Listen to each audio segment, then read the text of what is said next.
ஊறுகாய் யார் யாரு சாப்பிடக்கூடாது, எதனால சாப்பிடக்கூடாது, அதுவும் முக்கியமா நான் சொல்லக்கூடிய 4 டிசீஸ் இருக்கிறவங்க தயவு பண்ணி ஊறுகாய் எடுத்துக்கவே கூடாது.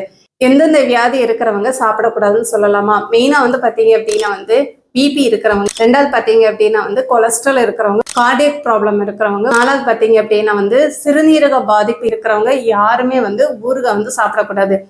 எதனால சொல்றேன் அப்படின்னா, நமக்கு ஊறுகாய்ல பாத்தீங்க அப்படின்னா எக்ஸசிவ் அமௌண்ட் ஆஃப் பாத்தீங்க அப்படின்னா சோடியம் கண்டென்ட் அதிகமா இருக்கும்.